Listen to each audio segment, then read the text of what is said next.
사랑하는 가족을 위해 만든 김치찌개에 넣은 이것 때문에 신경세포가 파괴되고 있다는 사실 혹시 알고 계셨나요? 뇌신경세포 파괴는 치매나 파킨슨을 유발할 수 있는데요. 평소에 먹는 음식이 가장 중요한데 이렇게 찌개를 해 드시면 장기적으로 치매를 유발하게 되는 것입니다. 오늘은 맛있는 김치찌개를 만들고자 넣고 있었던 식재료 중에서 신경세포 파괴와 치매를 유발하는 재료 3가지와 반대로 이 재료들을 대신해 사용할 수 있는 건강한 식재료 3가지에 대해서 알아보도록 하겠습니다. 안녕하세요. 당신의 건강지킴이입니다. 아직 구독 안 하신 분은 설마 없겠죠? 지금 바로 구독과 좋아요 꼭 눌러주세요. 소중한 분들께도 많이 공유해주시고 당신의 건강지킴이 더 많이 소개 부탁드려요. 앞으로도 최고의 건강정보만 전해드리겠습니다. 가장 먼저 치매나 암 같은 무서운 질병에 걸리는 이유는 뭘까요? 사실 명확한 원인은 아직 밝혀지지 않았습니다만 여러 연구 결과를 종합해보면 그 답은 몸속 염증에 있습니다. 그렇다면 또 몸속 염증은 어떨 때 증가하게 될까요? 이렇게 거꾸로 질문하다 보면 우리의 식습관이 가장 중요한 열쇠가 되는 것을 알 수 있습니다. 가장 근원으로 파고들면 인슐린이라는 호르몬까지 도착하게 되는데요. 인슐린은 당분의 양을 조절하고 단백질과 지방 대사에도 영향을 미치는 호르몬입니다. 이렇게 인슐린은 혈당을 조절해주는 가장 중요한 호르몬 중 하나인데 인슐린 호르몬이 제대로 작동하지 않게 되는 경우를 인슐린 저항성이 높다고 말하게 됩니다.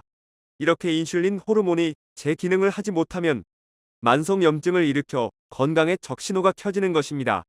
그렇다면 김치찌개에 넣은 어떤 음식들이 인슐린 저항성을 높이는 걸까요? 반대로 인슐린 저항성을 낮춰줄 수 있는 대체 재료는 무엇일까요? 이제부터 함께 확인해 보도록 하겠습니다. 첫 번째로 김치찌개에 넣지 말아야 할 음식은 가공육입니다. 가공육은 일반 고기들을 통조림화 해놓은 우리가 흔히 말하는 햄 등을 말합니다.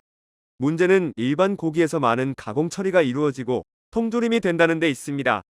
통조림으로 유통기한을 길게 늘려 보관성을 높이기 위해 첨가물을 정말 많이 넣게 되는데요.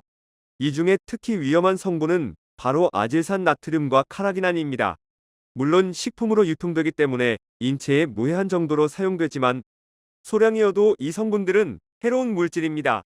또한 국제암연구소에서는 가공육에 속한 햄이나 소시지, 베이컨 등을 발암물질로 분류하여 대장암을 유발할 수 있다고 밝혔습니다. 이렇게 분류된 가공육들은 굳이 김치찌개나 일반 식탁에 올리지 말고 멀리 하시는 게 좋겠습니다.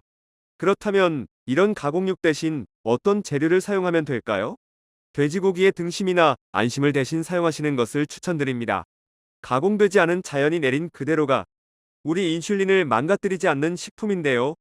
육류를 과하게 섭취하면 좋지 않지만 육류를 먹어야만 섭취할 수 있는 비타민 B12나 필수 아미노산들이 있기 때문에 가공육에 비할 수 없는 식품입니다. 특히 일본의 장수 지역인 오키나와 주민의 장수 비결로 돼지고기가 꼽히기도 했는데요. 오키나와 주민들은 돼지고기 안심과 등심을 푹 삶아 기름기를 완전히 빼고 먹는 것을 비결로 꼽았다고 합니다. 두 번째로 김치찌개에 넣지 말아야 할 식재료는 맛술입니다. 아까 가공육 대신 돼지고기를 사용하라고 말씀드렸는데 특히 돼지고기 김치찌개 냄새를 잡기 위해 맛술을 많이 사용하실 텐데요. 이 맛술에는 치명적인 단점이 있는데 바로 혈당을 급격하게 올리는 과당 포도당 같은 당분이 들어있기 때문입니다. 혈당이 급격하게 오르게 되면 우리 몸이 깜짝 놀라서 급히 혈당 조절을 하기 위해서 인슐린을 과다 분비하게 됩니다. 인슐린이 필요 이상으로 과다 분비되면 혈당이 또 필요 이상으로 떨어져 결국 저혈당 현상이 나타나게 됩니다. 맛술이 이런 악순환을 일으킬 수 있게 되고 당연하게도 설탕도 마찬가지입니다. 평소 바깥에서 사 먹는 국과 찌개는 음식점에서 만들 때 참 많은 설탕이 들어간다고 합니다. 특히 김치찌개를 만들 때는 김치의 신맛을 줄이고 짠맛과 균형을 맞추기 위해서 훨씬 더 많은 설탕을 넣게 된다고 합니다. 설탕이야 그렇다 쳐도 맛술에 들어가 있는 당 정도는 대수롭지 않게 생각되실 수도 있지만 그러나 이런 단맛을 내는 조미료를 자주 사용하신다면 평소 단맛에 익숙해져 나도 모르는 사이에 당에 중독이 되어 다른 음식은 맛이 없다고 느껴지실 수 있습니다. 이렇게 인슐린 저항성을 높일 수 있는 맛술과 설탕 등 당뇨는 치매 예방을 위해 피해 주시는 게 좋겠습니다. 그렇다면 맛술과 설탕 대신 어떤 재료로 돼지고기 냄새를 잡을까요? 자연이 내려 천연 조미료로 사용되는 대파와 양파, 그리고 마늘 조합을 추천드립니다.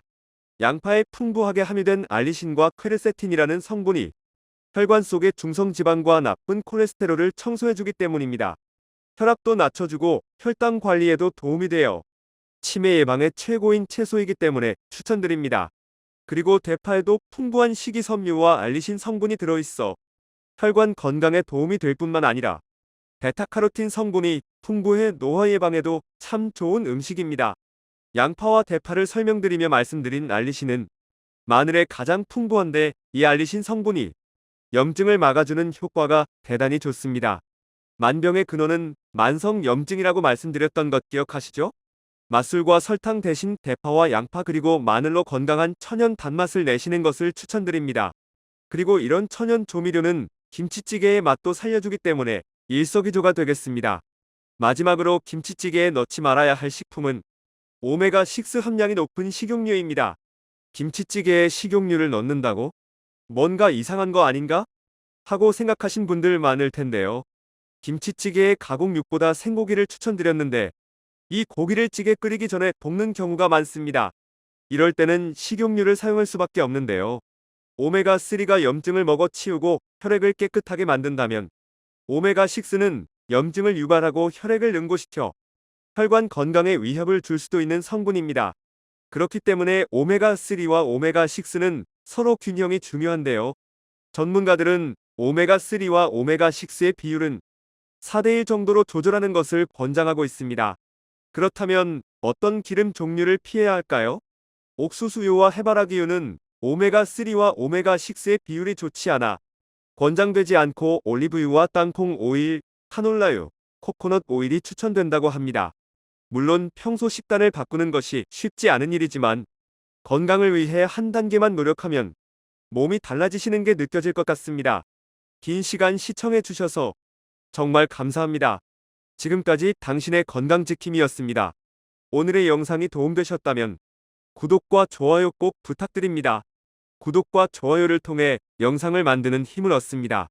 그리고 소중한 가족과 지인분들께도 많이 공유해주세요. 앞으로도 최고의 건강 정보만 전해드리겠습니다. 여러분의 건강과 행복을 항상 기원합니다. 저의 채널을 둘러보시면 건강한 생활을 할 수 있는 다양한 정보의 영상이 존재합니다. 설거지하거나 청소할 때 등등 하나하나 재생 목록을 돌리면 들으시면 노후에도 건강하고 활기찬 삶을 살아가실 수 있습니다. 모두 파이팅입니다. 구독자 여러분들 모두 사랑합니다.